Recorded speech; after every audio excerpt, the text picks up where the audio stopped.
আমাদেরকে আল্লাহ রাব্বুল আলামিন তার রহমত থেকে নিরাশ হতে বারণ করছেন।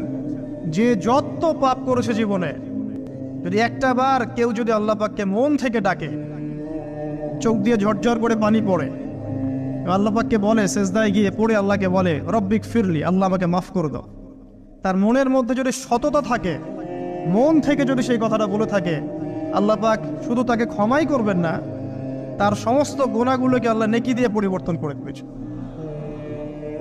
একটা হাদিস পড়ছিলাম, নবী করিম সাল্লাল্লাহু আলাইহি ওয়াসাল্লাম তিনি বলছেন যে লাম্মা কাদাল্লাহুল খালক, যখন আল্লাহ রাব্বুল আলামিন এই মহাবিশ্ব সৃষ্টি করেন, তখন আল্লাহ রাব্বুল আলামিন কাতাবা কিতাবান, একটা কিতাব লিখেছেন, একটা কিতাব আছে আল্লাহর কাছে। কাতাবা কিতাবান ফাহুয়া ইনদাহু ফাওকাল আরশ, যেই কিতাবটা আল্লাহর নিজের কাছে আছে আরশের উপরে, সেখানে আল্লাহ পাক লিখে রেখেছেন। কি লিখেছেন? ইন্না রাহমাতি সাবাকাত গদাবি, প্রতিটা ক্ষেত্রেই আমার রহমত, আমার দয়া, আমার করুণা আমার গজবকে পরাজিত করেছে। মানে আল্লাহ রাব্বুল আলামিনের গজব এর উপরে আল্লাহ পাকের রহমত অবস্থান করছে। জীবনের কোনো ক্ষেত্রে হতাশ হওয়ার কোনো সুযোগ নাই। আজকে পারিবারিক ভাঙন বলেন, ব্যক্তি পর্যায়ের আত্মিক ধ্বংসই বলেন, সমাজের বিপর্যয় বলেন, যাই বলেন, পিছনে একটা বড় কারণ আছে। সেটা হলো আল্লাহ থেকে দূরে থাকা মানুষ, আল্লাহ থেকে হতাশ হয়ে যাওয়া। আর এই কাজটা শয়তান করিয়েছে মানুষকে আল্লাহ থেকে দূরে সরানোর জন্য। কিন্তু আল্লাহ রাব্বুল আলামিনের কাছে কেউ যদি যেতে চায়, মন থেকে যদি আল্লাহকে একটা বারও ডাকে, আল্লাহ পাক এক ডাকের মাধ্যমেও তার গুনাহ মাফ করতে পারে। দুজন ব্যক্তির ঘটনা পড়লাম। একজন ব্যক্তি প্রচন্ড রকম আবেদ, প্রচুর ইবাদত করে। আপনারা জানেন ইবলিসও কিন্তু আবেদ ছিল, ইবলিস কিন্তু প্রচুর ইবাদত করেছে। এখন ওই ব্যক্তির একজন বন্ধু ছিল, এটা বানু ইসরাইলদের ঘটনা। তো সেই বন্ধু পাপী ছিল, বিভিন্ন কবিরা গুনাহ করত। আর এই আবেদ ব্যক্তি বারবার তাকে নসিহত করত, গুনাহ ছেড়ে দাও, তুমি পাপ করছো, গুনাহ ছেড়ে দাও।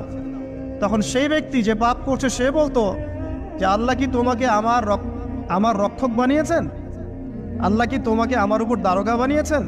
আমাকে আল্লাহর হাতে ছেড়ে দাও, আমাকে নসিহত করতে শোনা। একদিন এই আবেদ ব্যক্তি তার বন্ধুকে একটা জঘন্য পাপ করতে দেখলো, এমন একটা পাপ যেটা দেখে তার মনে ধারণা আসলো এটা চরম জঘন্য একটা কাজ। তখন সে মুখ ফসকে বলে ফেললো যে আল্লাহ তোকে আর মাফ করবে না, আল্লাহ তোকে জান্নাত দিবে না। আল্লাহ রাব্বুল আলামিন মালাকুল মউতকে এই দুজনের কাছে পাঠালেন, দুজনের রূহকে কবজ করা হলো। এবার আল্লাহ পাক তার সামনে তাদেরকে উপস্থাপন করে বললেন যে তোমাকে আমার রহমত সম্পর্কে কে গ্যারান্টি দিয়েছে যে আমি কাউকে রহমত করব কি করব না? যাও, আমি তোমাকে জাহান্নামে পাঠালাম, ওই ব্যক্তি যে আমার রহমত প্রত্যাশা করেছে আমি তাকে জান্নাত দিয়ে দিলাম। দেখুন, এই হাদিসটা শুনলে মনে হয় বাহ্যিক হয়তো বা মুখের একটা কথার কারণেই সে জাহান্নামে চলে গেল। আসলে বিষয়টা এমন নয়। বিষয়টা আমি আপনাকে বোঝাচ্ছি। বিষয়টা হচ্ছে ইবলিসের মতো। ইবলিস কিন্তু শুধু মন থেকেই বলেনি যে খলাকতানি মিন নার ওয়া খলাকতাহু মিন তিন, আমি কেন তাকে সিজদা করব আদমকে? আদম তো মাটির তৈরি আর আমি তো আগুনের তৈরি। এটা ইবলিসের শুধু মৌখিক স্টেটমেন্ট ছিল না, কারণ কি ছিল? আবা ওয়াস্তাকবারা, সে উদ্ধত হয়েছিল, অহংকার প্রদর্শন করেছিল। ভিতর থেকে ইন্টারনালি সে অহংকারী ছিল, সে আন্ডার এস্টিমেট করে কথাটা বলেছে, শুধু মৌখিকভাবে বলে নাই। কিন্তু ঠিক এই ব্যক্তির ঘটনা এমনই, সে মন থেকে অহংকারী হয়ে উঠেছিল, যদিও বা সে আবেদ ছিল। এখানে আমরা যারা প্র্যাকটিসিং মুসলিম হওয়ার চেষ্টা করছি, আমাদের জন্য এখানে নিদর্শন আছে।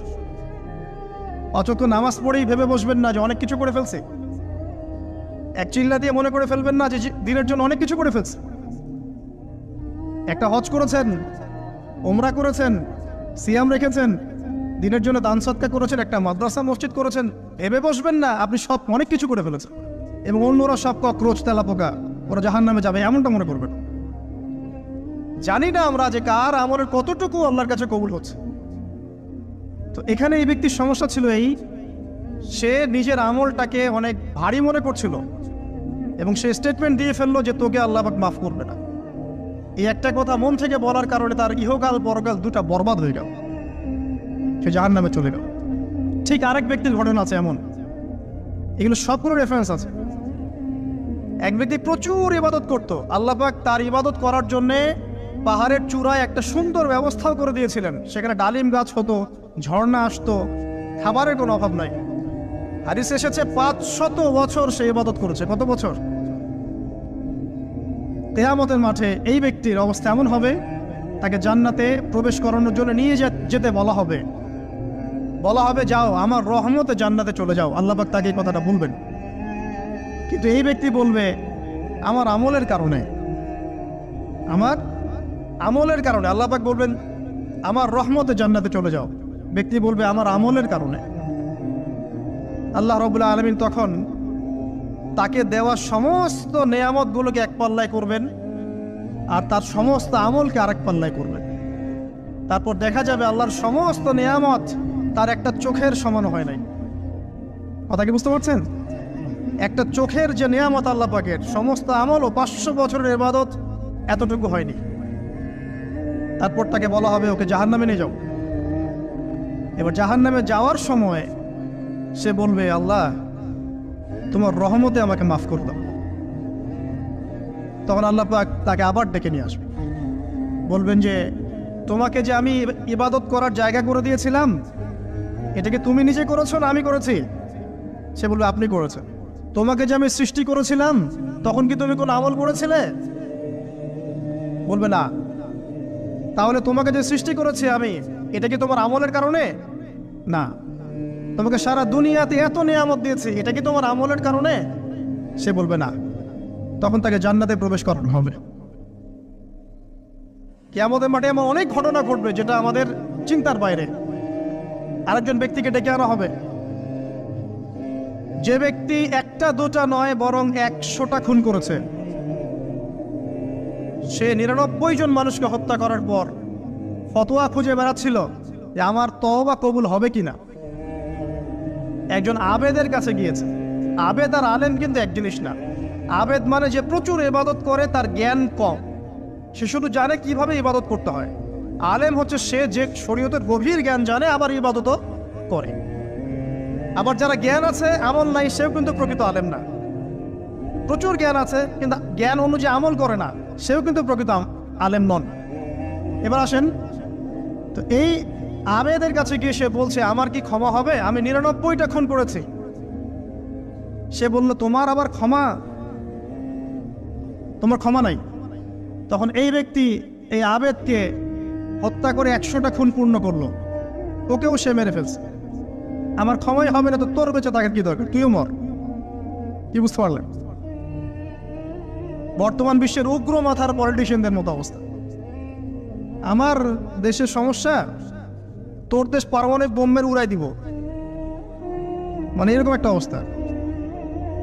তো আল্লাহ রাব্বুল আলামিন এই ব্যক্তির মধ্যে একটা চেতনা তৈরি করলেন যে আমাকে তওবা করতে হবে।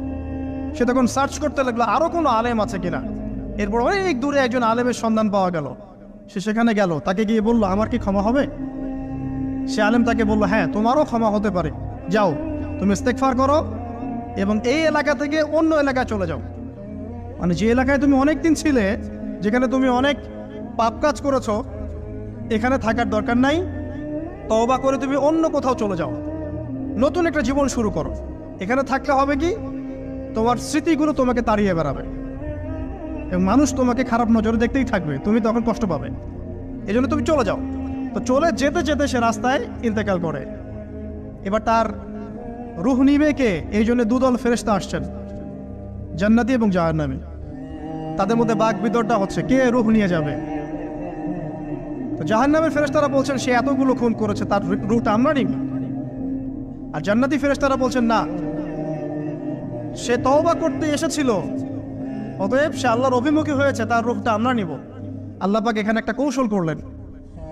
আল্লাহ পাক ফেরেশতাদেরকে বললেন তোমরা রাস্তাটাকে পরিমাপ করে দেখো, যেদিকে যাচ্ছিল তার পরিমাপ বেশি নাকি যেখান থেকে এসেছে ওর পরিমাণ বেশি।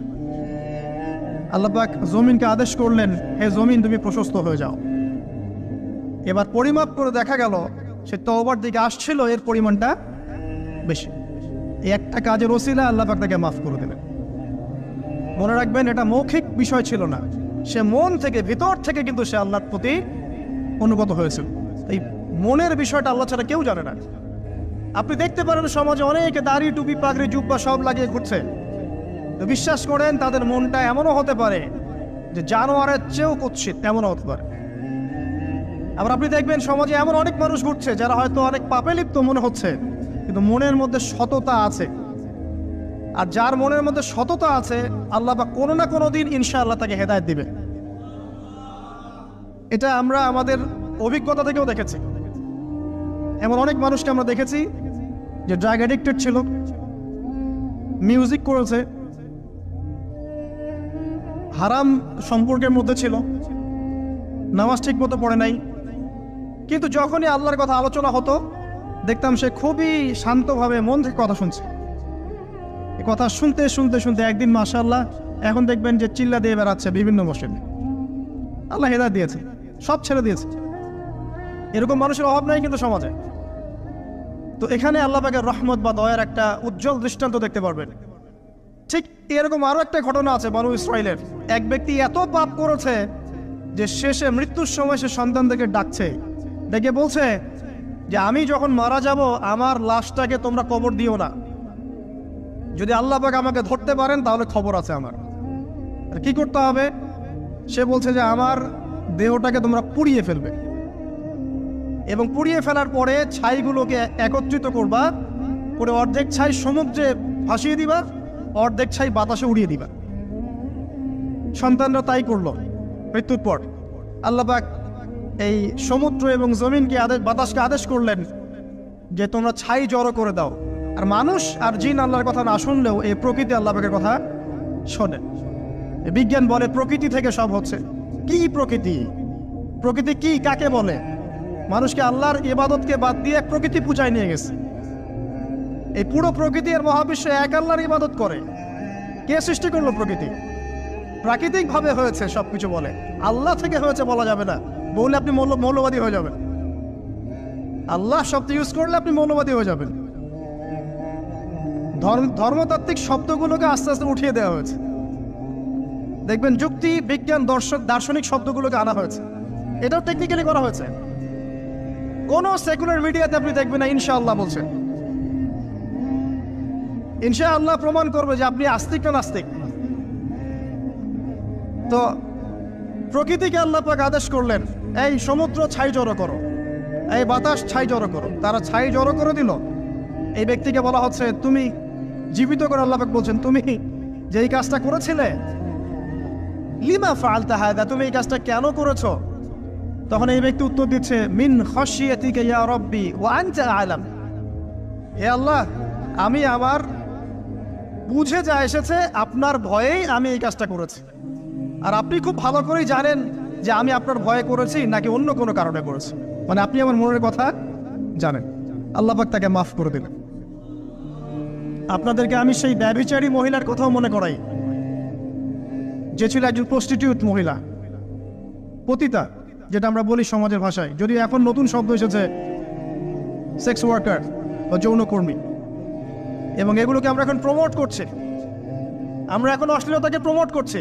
এই কথা বলতে আমাদের বুক কাঁপা উচিত নয় যে আমরা এখন অশ্লীলতাকে প্রমোট করছি। আমরা এখন কাপড় খোলার সংস্কৃতি দিকে যাচ্ছি। যে কাপড় খুলে দিয়েছিল ইবলিস। ইবলিস আমাদের বাবা মার কাপড় জান্নাতে খুলে দিয়েছিল, এটা কি জানেন?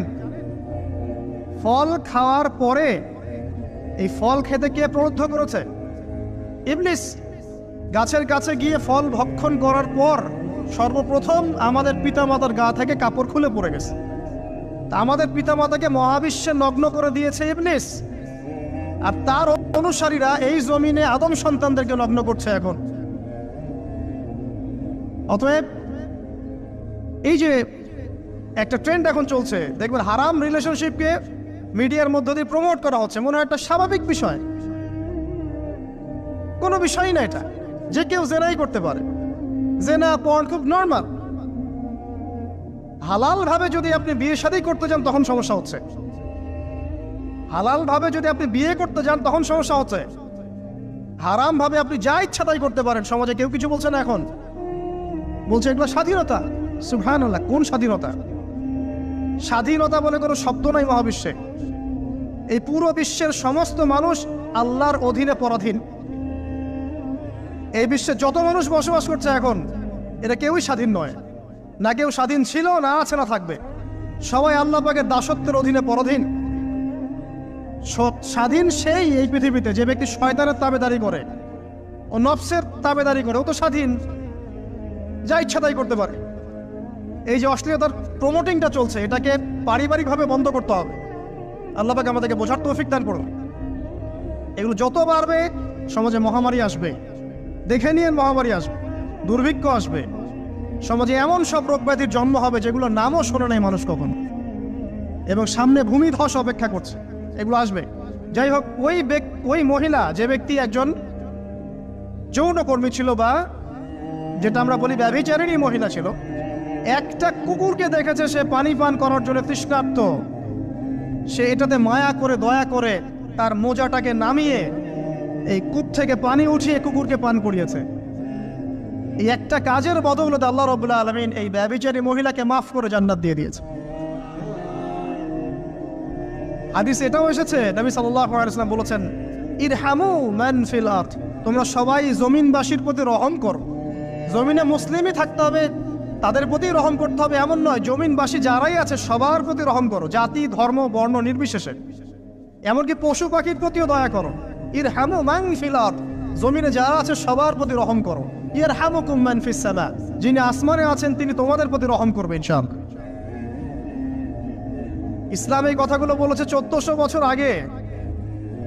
আজকের এই বিশ্বের সোকল্ড এই মডার্ন বিশ্বে, যেখানে মানুষের রক্তের কোনো দাম নাই, সেখানে ইসলাম পশু পাখির অধিকার নিয়ে কথা বলেছে 1400 বছর আগে। কাদেরকে কি শেখাতে আসেন? কোরআন এবং সুন্নাহর বাইরে অভ্রান্ত সত্যের কোনো উৎস আছে? এখানে যা আছে তাই চূড়ান্ত। মানতে চাইলে মানেন, না মানতে চাইলে জাহান্নামে যান, কেউ তো বাধ্য করছে না। লাকুম দীনুকুম ওয়ালিয়া দিন। আল্লাহ পাকের রহমত দেখেন। আরেকটা ঘটনা আছে এমন, একটা বিড়ালকে বেঁধে রেখেছিল এক মহিলা, খাবার দেয় নাই, কষ্ট দিয়েছে। একটা বিড়ালকে খাবার না দিয়ে কষ্ট দেওয়ার কারণে এই মহিলাকে আল্লাহ পাক জাহান্নামে পাঠিয়েছে। এরকম কত ঘটনা আছে। এই ঘটনাগুলো হাদিসের পাতায় বর্ণিত আছে। কোরআনে কি বলছে দেখুন। কোরআনের আমি কয়েকটা পয়েন্ট আপনাদেরকে খালি বলছি, এটা নিয়ে আমি সকালে ভাবছিলাম। আল্লাহ পাক আদম আলাইহিস সালামকে সৃষ্টি করেছেন আমরা সবাই জানি, কিন্তু আল্লাহ পাক সূরা সাদের মধ্যে বলছেন ইবলিসকে, হে ইবলিস, তোমাকে কিসে বারণ করলো আদমকে সিজদা করতে, যে আদমকে আমি নিজের হাত দিয়ে সৃষ্টি করেছি। আল্লাহ রাব্বুল আলামিন যে আমাদেরকে এত যত্ন করে ভালোবেসে সৃষ্টি করেছেন, এটা কি আল্লাহ পাকের দয়ার নিদর্শন নয়? মহাবিশ্বের অন্য কোন মাখলুক সৃষ্টির ব্যাপারে আল্লাহ পাক বলেন নাই খলাকতু বিয়াদাই, আমি নিজ হাতে তাকে সৃষ্টি করেছি। শুধু সৃষ্টি নয়, সৃষ্টি করার পর আল্লাহ পাক তাকে সমস্ত নাম শিক্ষা দিয়েছেন। এই যে জ্ঞান শিক্ষা দেওয়া, জ্ঞান, এটা আল্লাহ পাকের সবচেয়ে বড় নিদর্শনগুলোর মধ্যে অন্যতম।